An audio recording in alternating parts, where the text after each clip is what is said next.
জুলাই সনদ যদি সংবিধানের অংশ না হয় তাহলে কি হবে সেটা আমি এখন বলে যাচ্ছি।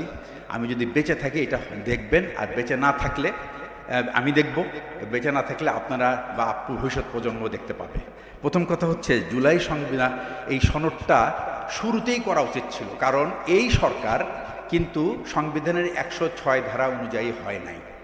এই সরকারের কোনো পরিচিতি এই সংবিধানের মধ্যে নাই। তার মানে তারা একটা দে কেম আউট অফ নেসেসিটি, সেটা আমরা যে নামই দেই না কেন। তার মানে এরা এই সংবিধান, যেহেতু তাদের জন্ম সংবিধানের বাইরে, সুতরাং এই সংবিধান ফলো করার কোনো কারণ ছিল না তাদের। তো তাদের কি করা উচিত ছিল, একটা সনদ তৈরি করা উচিত ছিল, যেটার উপর ভিত্তি করে এই ইন্টারিম পিরিয়ডটা তারা চালাবে, এবং ওটাই তখন আইন হয়ে যেতে পারত। জুলাই সনদ যদি সংবিধানের অংশ না হয়, এটা একটা ফাঁসির রশি সবার জন্য তৈরি থাকবে। যে যখন সুযোগ পাবে সে তখন ব্যবহার করবে। এখন আসেন একটা একটা করে।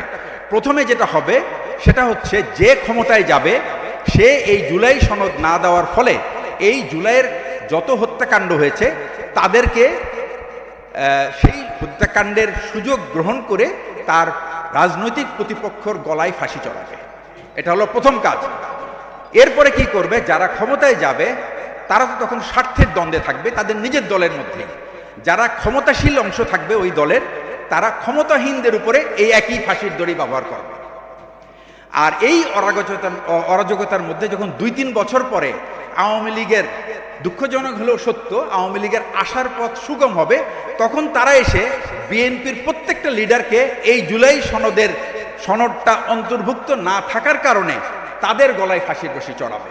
আমি বললাম আপনার লিখে রাখেন, এটা যদি না হয়, বিকজ এই ট্র্যাপটা তারা নিজের জন্য তৈরি করছে, মনে করছে যে এটা না করলে বোধহয়, বা এটা করলে তারা বোধহয় অনেক কিছু হারিয়ে ফেলবে, আর যদি না করে তাহলে কি হবে সেটা আপনারা দেখতে পাবেন।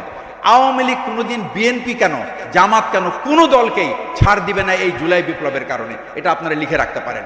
এমনকি যারা আমরা কথা বলছি তারাও এটা স্বীকার হতে পারে।